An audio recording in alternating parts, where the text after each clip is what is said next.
kandideerida Miss Universumi kohale? Ma nägin, et Miss Universumi, ma nägin, et mul on hea šants võita, kuna ma eristun kandidaatidest, kuna ma olen mees.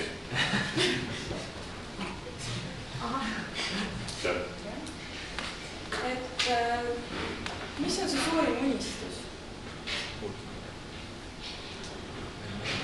Siinkohal ma tahaks tsiteerida ühte autorit, kes on mulle teadmata, aga see on olnud mu elumõte või moto juba päris pikka aega.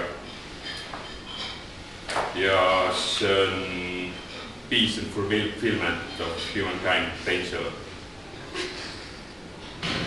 Aitäh! Mis on sinu suurim tugevus ja nõrkus?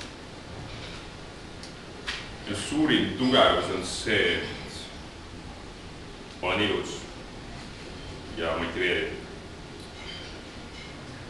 Minu nõrkusteks võiks tuua selle, et kui ma saan valituks, siis erinevatest eelmise aasta või Miss Universumistest ma võiks midagi ära teha pärast seda. Miss Universumi kandidaat?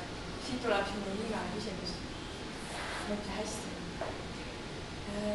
Kui sa satud üksikule saarele, mis on üks asi, mida sa sinna kaasa võtad? See oleks Brad Scorecard. Aitäh!